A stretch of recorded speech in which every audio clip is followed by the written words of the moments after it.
Hi there and happy Friday.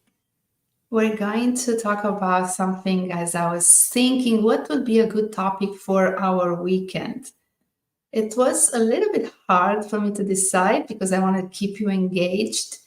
And also, I was thinking that could be nice to have something useful to do over the weekend. So, here's what I could come up with. I was thinking about what I wrote yesterday. And I would like to make a connection between the two concepts. One is that, hey, do you agree that the highest level of love, the form of love, is the one that we love, the truth, and also is something that we're looking to probably improve if we that's not in our case, the truth and principle. I'm totally in such an agreement with this. I feel like it's aligning with why and how those great things can happen in the world. If you look at anything that happened that cannot prove this, I don't know what it is. So any great event that happens, it was because somebody stepped up and fixed when a problem was it was injustice done, or when anything that it was one person at least that called out and said, this is wrong, we're going in the wrong direction. Maybe the other people were just to focus on themselves or fighting to save themselves or whatever the reason was. Any moment in history, you'll just see that when everything turned out for the best, it was because somebody loved the truth and had this passion and love for the truth and for the principles.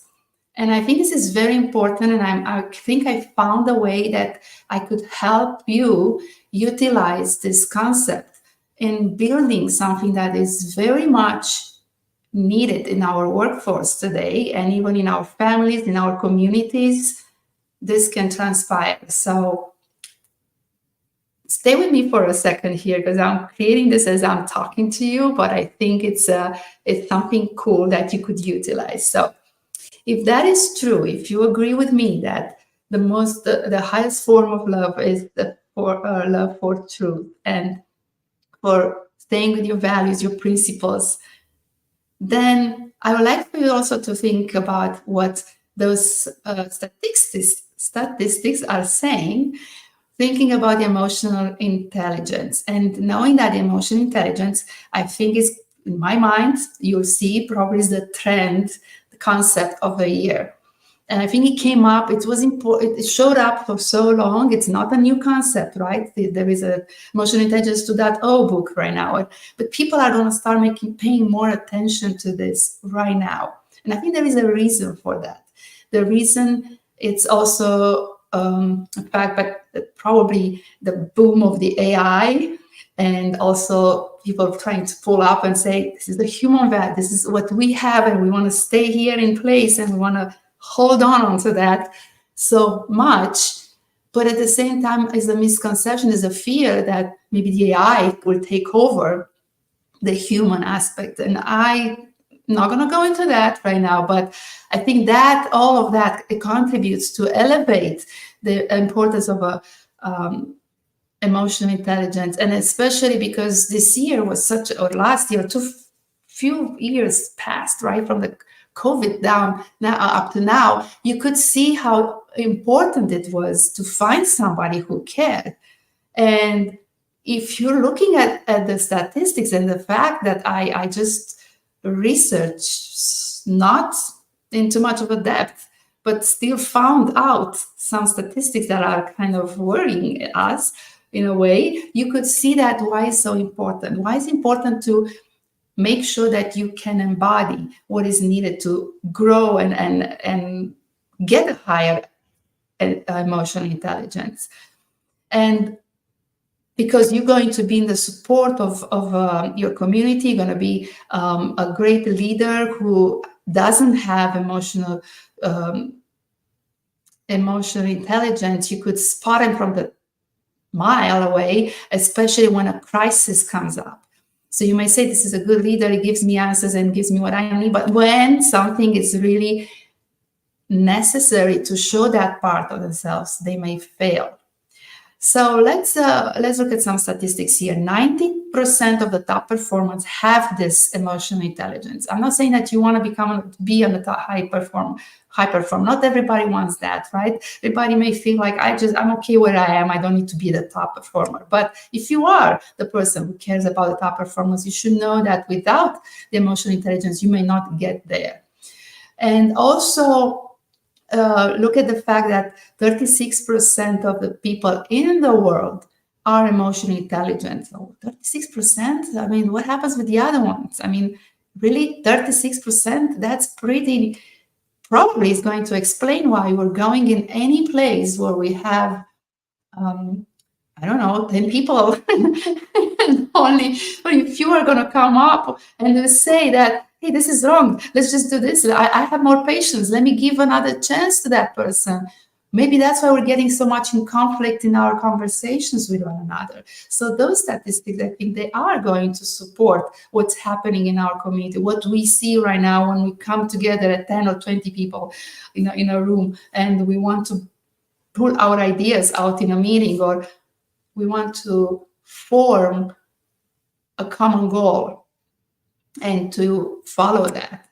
So you get to see how this is playing out in the real world. So that's the second thing that I want you to think about it. And what I found out, I'm going to give you some more statistics here because those are kind of enlightening. So let me just bring something else out here. And I'm going to bring,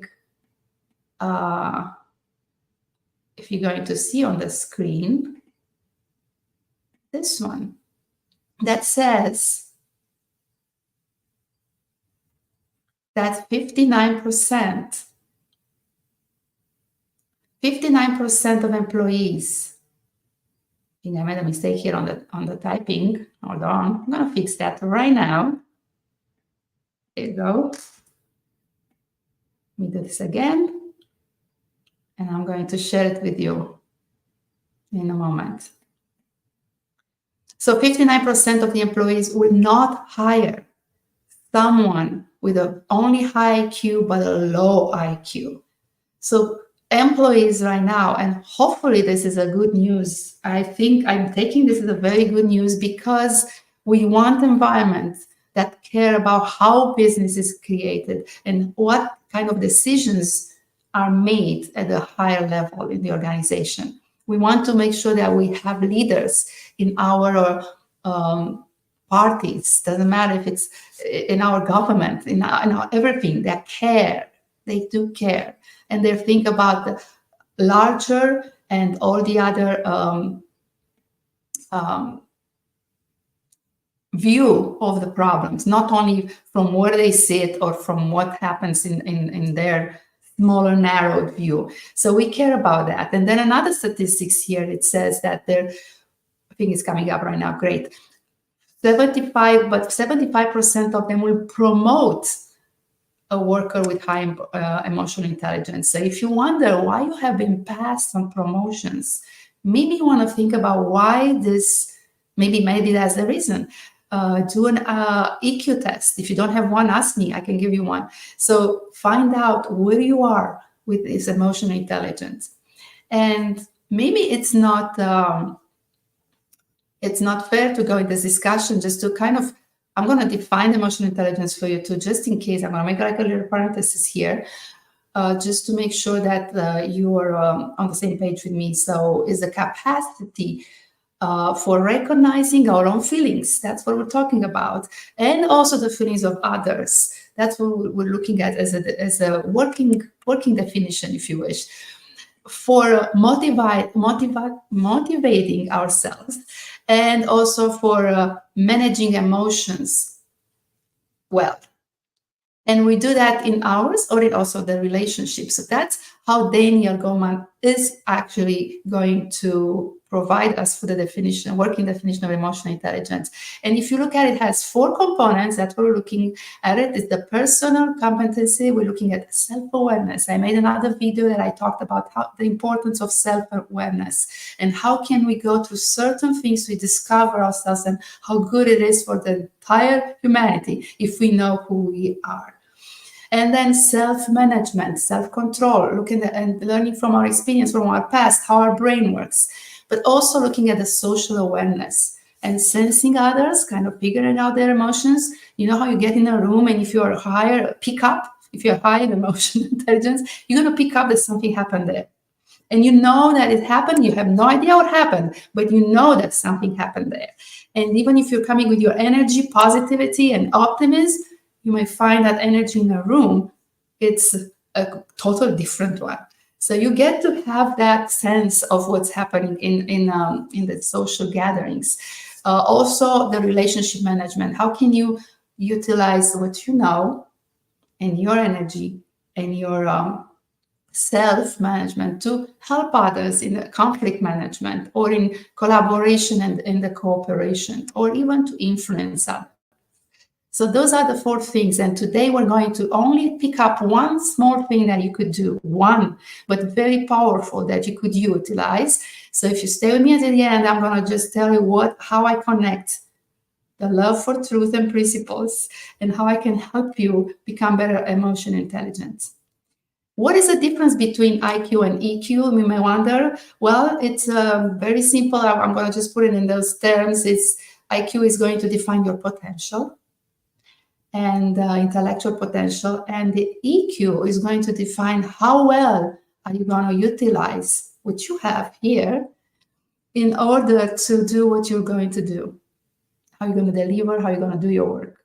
So those are the 2 differences, but that's why you need both. That's why both are compensating to another, but that's why one without another is going to suffer in how you show up. And that's why more statistics, just to put out here for you, are going to be something regarding how well and paid and what's the income, which is different for someone who is high in EQ. You're going to see that they have at least $29,000 to $30,000 more. They are paid more. People want to hold on to those people. And you see why, because if they have a good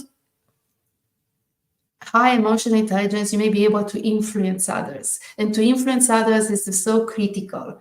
It's critical for a team lead, it's critical for a management, it's critical for leaders, it's critical for the environment of your organization. So yes, they will pay more if you could do that, if you can influence all the others. If you are a person who people are attracted to and you're a network, in your network, you are the node, the key person who kind of influence others. And without you, if they take you away, then everything else is crumbling apart. So those are smart and good companies are going to look at those kind of things. They're going to see how you connect with others, how others are coming to you, tapping on your knowledge, tapping on your shoulder for your knowledge, and just getting out from you what you have.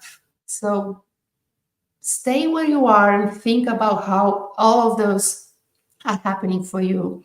Because if you get upset, like I am getting upset about what happens in the market right now, when people are coming and looking for a job and the layoffs are going everywhere and have been everywhere, it is because we are in this recession. And you cannot call it a recession yet, but hey, it is what it is. And we all know why we're not talking about it in the way it's supposed to be talked. But if you love the truth, if you love the principle, you'll call it what it is.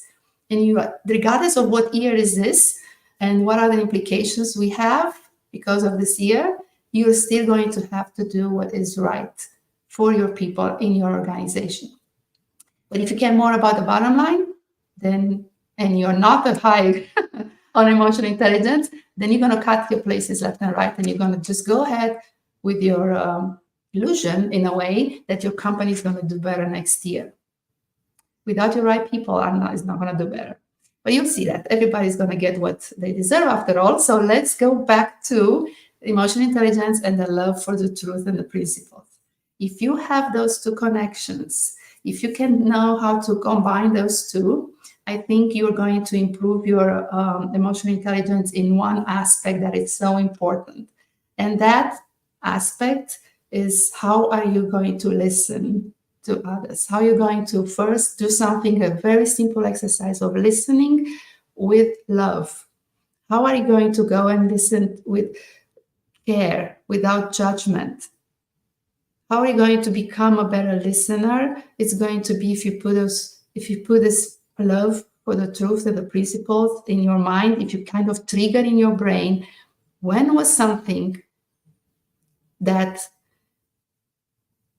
was so important for you, and let's say it had to do something with someone that you care so much about it. So I'm going to go back here and I'm going to say, yes, it was an instance that you could pull up from your brain, and you think, if my son would have been in this position, if my wife, my husband, something like this would have happened to them. And when you put that in your brain, you are now in a better frame. Is going to help you stay in that conversation, looking in people's eyes, and just listen and get better at being have that empathy. Listen with empathy, listen with love. If you think about love while you're listening to someone and how much that is important for somebody else, or the love for the truth, or discovering the truth, if you think about being just curious to find out what happens without letting your brain come up with preconceived conclusions, or jumping on a conclusion much faster, climbing on the ladder of conclusions. If you can just do that, you're going to improve your emotional intelligence in this aspect, which is so critical. It's critical to do self-awareness. I think that's probably more critical. But the second critical thing is how you're going to listen, interact with others. And the way we interact is by not coming up with ideas to solve a problem necessarily. We may jump ahead too fast and come up with a solution without allowing the other person to get everything out from their system by telling us what they have in mind. Or they may just not saying anything because we are not prompting them. We're not showing that we're there for them. We may keep a phone in front of us and say, okay, can you tell me what happened today? How was your day today? Yes, how was your day today? So I'm more interested about this that I'm holding in my hand, and I'm interested about seeing you and staying here with you. Tell me what happened today. I want to know. I'm curious. I want to find out. And if you do that with love, like this is your son, this is your person that you really care, you are going to create a better connection with that person. And you don't have to come up with words. You don't have to know what to say. First, as an exercise, just listen. Let them say what they have to say. So because it's weekend, just wrap this up. It's weekend. And if you want to play with this, get it as a challenge and play with it at home, you could utilize this with your family. And you have 2 days of becoming so much better at it. So next time when you go back home, work on Monday, you could actually exercise and do it with your colleagues or with your team. Doesn't matter where you are in the organization chart. If you're coming with this approach, you will influence the rest of them, the rest of the team, the rest of us. So if you are in that place and coming with this mindset that you are intentionally putting it up for you, like you're putting a great clothes, shirt, blouse, whatever on you, right? You're going to put the same thing in your brain, thinking that I'm going to stay in this conversation longer than I used to. Of course, it's going to be uncomfortable. Of course, it's going to be hard. Of course, all kinds of thoughts are going to come in your head. But if you stay a little bit longer than before, it's still a progress. And then you can stay more and then more. And that's if you want to conquer and just become much better, because we all can become much better at certain things, will be to look at how can you connect with someone. And the first part of the connection is listening. Listening, not to give, not to judge, not to give your opinion. Listening, just, I would say, like the people would say to me, it was like listening like a TV. Can you just listen like a TV? So you are that person that can't say anything. You're not going to say anything. You're just listening without judging, not being absent, being there present. Okay, I'm not saying to think about something else. I'm saying to stay there in a conversation. Think about this love that can come for you finding the truth, finding what is good for that person or for you in that conversation, and stay longer than you want to. Like you're going for the gym, right? And the last 30 seconds of the exercise is what's going to build your muscles, not the first 2-3 minutes or 5 minutes. Not those. Not the first push-ups. For some will be the first, because if I'm going there for the first time, my first push-up is my last one. But tomorrow I'm going to have 2. So that's how you have to build and think about the same thing here. I'm going to let you with this. I'm going to say that I hope you have a great weekend.